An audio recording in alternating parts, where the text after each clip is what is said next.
family forgot my birthday for the 5E in a row. So yesterday at Golden Sister's big party, I did this, and they will never forget. And today my phone is ringing off the hook. For 5 years, my birthday came and went like clockwork. But for my family, it was just another day. No phone calls, no texts, no cake, no happy birthday posts on Facebook, nothing. I don't think they ever forgot it was more deliberate than that. A quiet decision to erase me from their lives. It all started when my sister Lily's life fell apart. Her husband left her when their second child was just a baby, and she spiraled downward. She leaned heavily on her family, especially me. I don't blame her for needing help. I mean, what sibling wouldn't want to step in? I babysat the kids whenever I could, helped her clean up the mess her husband left behind, and tried to support her emotionally. But one night, just when I thought I was doing enough, she made it clear that I wasn't. She showed up at my apartment, frustrated and broke, and said, "What good is babysitting if you don't give them money, huh, brother?" That was her way of asking for money, but it felt more like an accusation. I told her no. I couldn't keep giving out money. I was working hard just to get by, trying to build some kind of future. She didn't take it well, and the next day my parents called me selfish, ungrateful, and unworthy of the family name. They backed her up completely, because that's what they always did. Lily could burn the house down, and they'd find a way to blame the matches. From that point on, I was on the outside. My parents stopped calling. My sister only reached out when she needed something, and when I didn't deliver, she went quiet too. For 5 years, they didn't celebrate any of my birthdays. Not a card, not a text. Meanwhile, Lily threw these over-the-top parties for herself every year, making sure the whole family was there.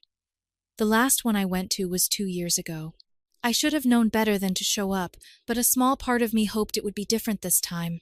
It wasn't.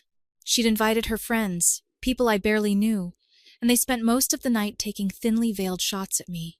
"Still single, huh? Guess you're the career type," one of them said, laughing. Another chimed in, "Renting is smart, I guess, for now." Lily just grinned. I left early that night feeling like a total loser. I promised myself I'd never go to one of their parties again. They didn't care about me. I was just there to fill a seat and be the family's punching bag. But yesterday was different. Yesterday, I walked into Lily's big, golden sister 30th birthday party with a secret that none of them saw coming. When Lily's invitation arrived a month ago, I almost threw it in the trash without opening it. I told myself after the last party that I was done with her and the rest of the family. But curiosity got the better of me, and I opened the gold-trimmed envelope. Inside was a handwritten note, dripping with fake enthusiasm. "Hi, bro. I'm throwing a huge party for my 30th birthday. It's going to be the event of the year. You have to come. Family's important, right? Love, Lily." I knew exactly what that was. Lily didn't want me there because she missed me or wanted to make amends. She just needed a larger audience. She probably told her friends some new exaggerated story about my failure and couldn't resist the opportunity to parade me around for laughs. At first, I wanted to ignore it. What was the point? But something had changed in my life recently, something Lily and the rest of my family didn't know about. My grandfather, the one person in my family who'd stood by me through everything, had died 6 months earlier. He and I were closer than I ever was with my parents or Lily. He wasn't perfect. He had his problems, and he never got along with my parents or my sister. I never knew the full story of their falling out, but it was bad enough that they didn't even go to his funeral. Before he died, he told me something that left me speechless. While everyone else in the family had written him off, he'd been quietly saving for decades. He wanted to leave something for someone he trusted, and that someone was me. He gave me $250,000, not in a will or anything formal. He'd given it to me directly, saying he didn't want any fights when he died. "You've been good to me," he said. "Use this to build the life you want. Don't tell them. They'll just ruin it." At first, I didn't believe him. I thought there must be some catch, some mistake. But the money was real, and it was in my account. It felt surreal. For the first time in years, I had a real chance at stability. I could stop renting, buy a house, and start over. When Lily's invitation came, I saw it differently. It wasn't just another party. It was an opportunity. I wasn't the same guy they'd mocked 2 years ago. This time, I had something they weren't expecting. I said yes, and spent the next few weeks planning exactly how I was going to handle it. This wasn't going to be another night where I sat in the corner and took their jabs. This time, I was going in with my head held high, and they weren't ready for it. The party was yesterday, and let me tell you, it went even better than I could have imagined. Lily's party was extravagant, just as I had expected.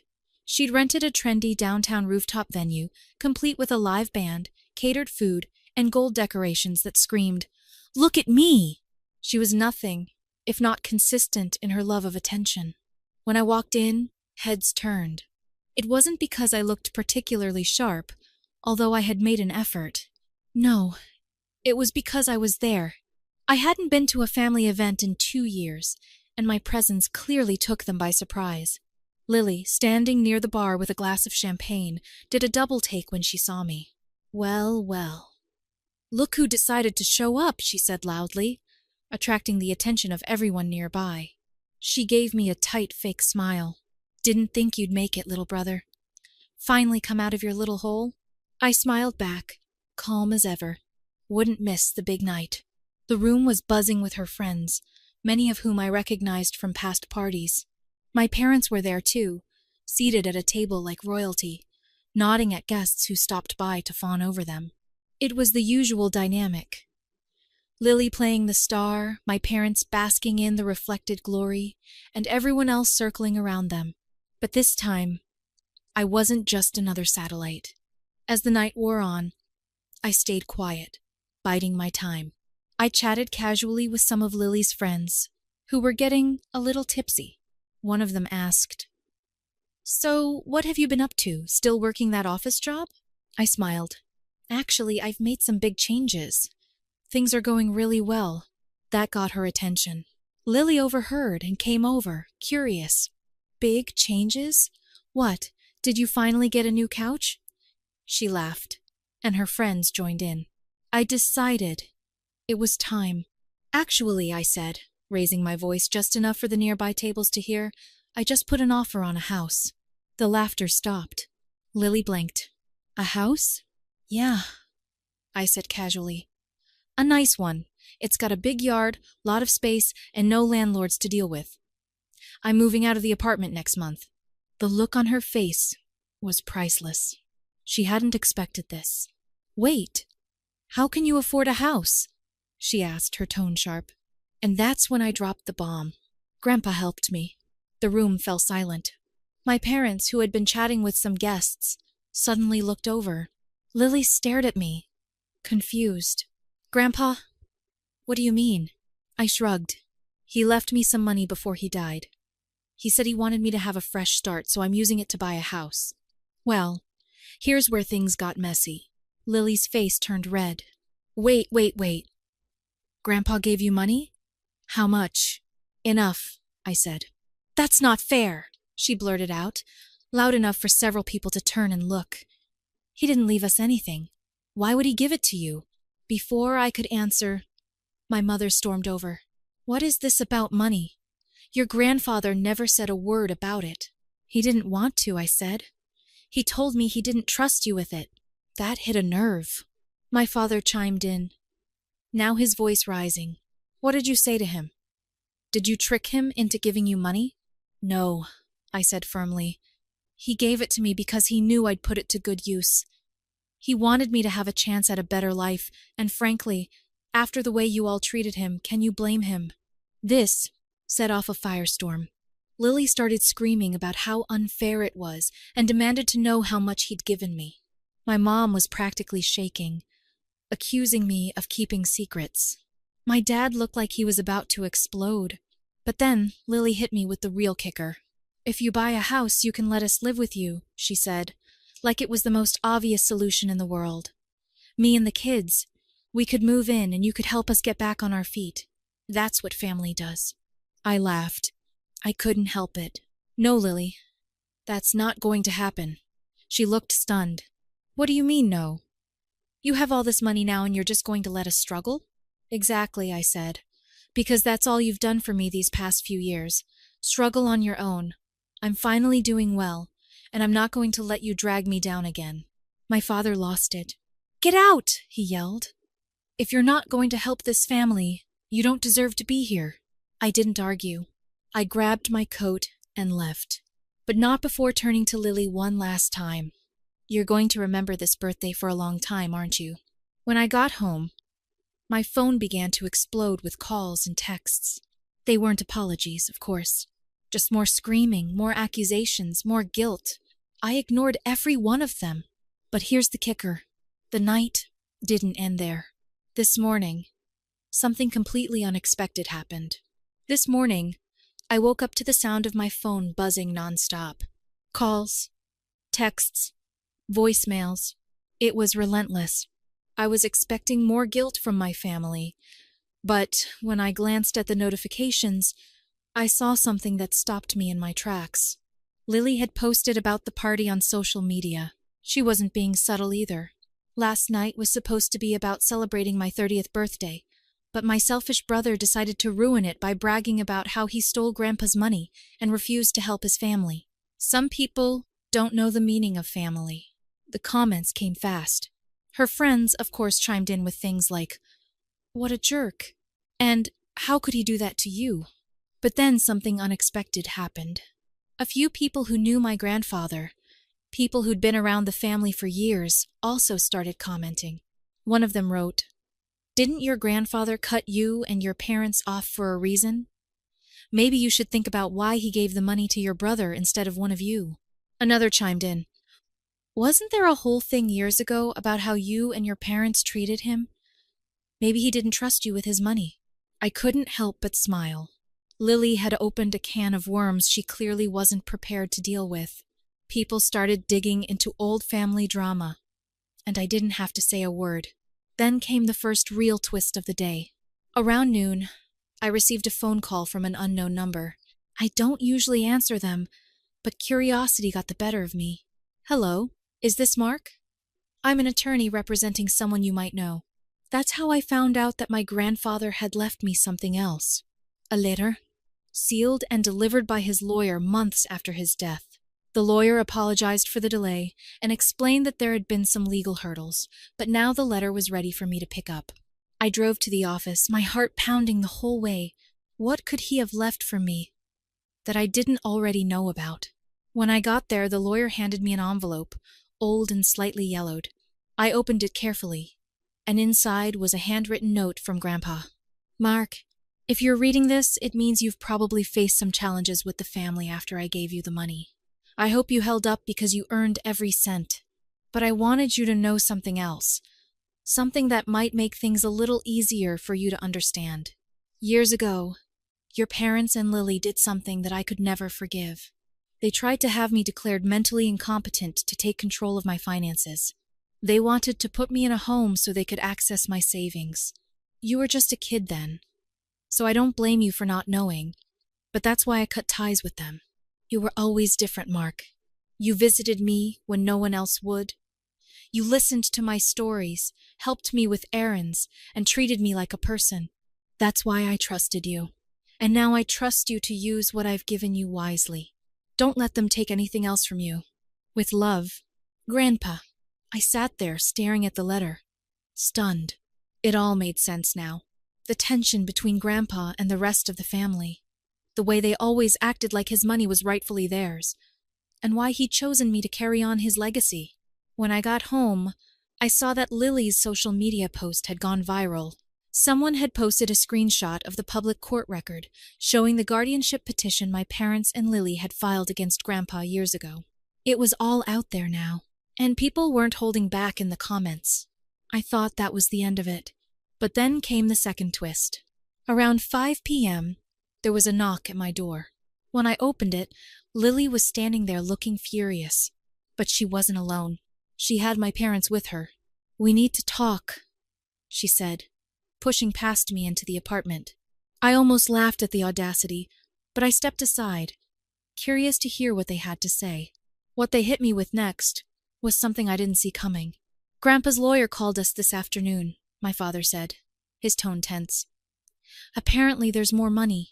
What are you talking about? I asked, genuinely confused. Don't play dumb, Lily snapped. The lawyer said there's a trust fund. Grandpa set it up years ago and the money is still there. It's not part of what he gave you, but we're all named in it. All 6 of us. This was news to me. I hadn't heard anything about a trust fund, but if Grandpa had set it up for all of us, it meant there was more at stake than I realized. We have to figure out how to divide it up, my mother said, and we're not going to let you take control of it like you did with the other money. I leaned against the door with my arms crossed. If it's a trust fund, there's probably rules about how it's divided. You might want to talk to the lawyer about that. Lily's eyes narrowed. You're not going to screw us out of this too, Mark. We're family. Then I decided to let her stew for a while. We'll see, I said calmly, closing the door in their faces. Now I'm sitting here staring at Grandpa's letter, wondering what kind of storm is coming next. Whatever this trust fund is, it's about to throw another wrench into this already chaotic mess. And honestly, I'm ready for it. The next morning, I called Grandpa's attorney. I needed answers before my family dragged me into whatever mess they were planning. The lawyer, Mr. Carver, was calm and matter-of-fact, but what he told me blew my mind. The trust fund was real. Grandpa had set it up nearly 2 decades ago, and it was substantial, nearly $500,000. But there was a catch. The trust wasn't just sitting there waiting to be divided. Grandpa had attached conditions to it, and they were unconventional. The trust is contingent on one specific condition being met, Mr. Carver explained. The funds are only accessible if all the beneficiaries, your parents, your sister, and you, agree to live together in the same house for 1 full year. No exceptions. I couldn't help but laugh out loud. He wanted us to live together in the same house for a year? You've got to be kidding me. Mr. Carver chuckled. Your grandfather had a sense of humor. I'll give him that. He said it was his way of forcing your family to come together. He told me, if they can't do it, they don't deserve the money. I could already imagine the chaos that would cause. There was no way my parents, Lily and I, could survive under the same roof for more than a week, let alone a year. Still, I thanked Mr. Carver for the information and hung up, knowing it was only a matter of time before my family tried to force me to go along with their plans. Sure enough, Lily showed up at my door that evening, dragging the kids behind her. She didn't bother with pleasantries. Pack your things, she said. We're all moving to Mom and Dad's house. Grandpa's trust fund isn't going to sit there while we fight about it. I stared at her like she'd lost her mind. You can't be serious. Dead serious, she snapped. We need this money, and we're not going to let you ruin it for us. Ruin it for you? Lily, have you thought this through? Do you really think we can all live together without killing each other? She rolled her eyes. It's $500,000, Mark. We'll figure it out. I laughed. You mean you'll figure out how to make my life a living hell for a year, while you sit back and wait for the money to roll in? Just then, my parents pulled up in their car and marched up to my door. My dad wasted no time. Mark, we need to talk. This trust fund is an opportunity for all of us, but we can't access it unless we work together. Grandpa set this up for the family, not just for you. I understand that, I said, but let's be real. Gramps knew exactly what he was doing. He didn't set this up to bring us together. He set it up because he knew we'd tear each other apart trying to get it. My mom looked upset, but my dad didn't back down. You don't have a choice. If you don't agree, none of us will get the money. Do you really want to be responsible for that? Lily jumped in. And don't think you're special just because Grandpa gave you that other money. That trust fund isn't yours. It's all ours. I was about to tell them exactly where they could shove their trust fund when something completely unexpected happened.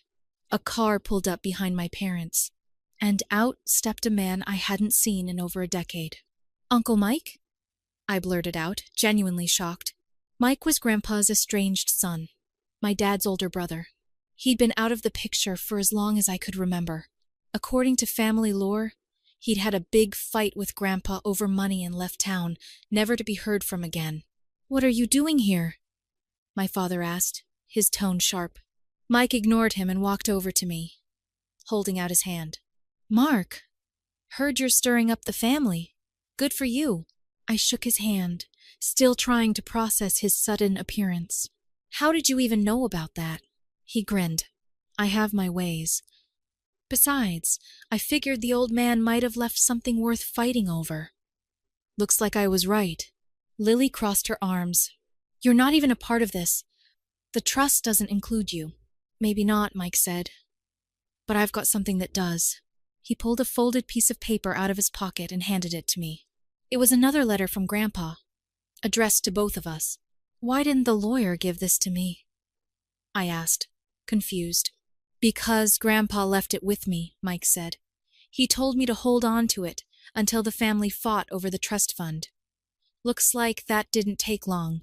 I unfolded the letter, my heart pounding, and began to read. "Mark and Mike, if you're reading this, it means my little trust fund plan worked. The family is probably in chaos right now, and I'm sure it's entertaining as hell. But there's something else you need to know. The trust fund isn't the only thing I left behind. I set up a second account in Mike's name. He's been watching it for me, and it's for you, Mark. It's not a huge amount, just enough to give you a little extra cushion. As for the trust fund, I suggest you sit back and let the others fight it out. They'll never last a year under one roof, but it'll be fun to watch them try. Love, Grandpa." When I looked up, Mike was grinning. "You got a smart old man there, Mark. Looks like we've got some catching up to do." Lily and my parents were furious, but I didn't care. Grandpa had played his last hand, and it was brilliant. I had a feeling this was just the beginning of the mayhem. After that trust fund mess, I decided I was done. Completely. I walked away from my family, signed a statement with Grandpa's lawyer to remove myself from the trust fund, and blocked their numbers. They could fight over his terms and tear each other apart. I wasn't going to stick around for that. With the money Grandpa left me, I closed on the house in a quiet neighborhood a few months later. It was everything I'd wanted. Peaceful, private, and mine. Mike, Grandpa's other surprise ally, helped me settle in. He even built a deck in the backyard with me. Something simple but meaningful. A little piece of Grandpa's legacy. My parents and Lily tried to make the trust fund work, but it quickly fell apart. Lily and her children moved into my parents' house, and within months they were at each other's throats. She left. They blamed each other. And from what I heard through Mike, the money is still locked up. Meanwhile, my life finally began. I started a consulting business I'd been dreaming about for years, adopted a golden retriever named Max, and spent my days building something for myself. Cutting ties with my family wasn't easy, but it was the right thing to do. Grandpa's real gift wasn't money. It was showing me how to step out of their shadow and live for myself. Now, some evenings, I sit on this deck, watch Max play in the yard, and think about how far I've come. I can almost hear Grandpa laughing, knowing he's finally given me the push I needed. And for the first time, I feel at peace.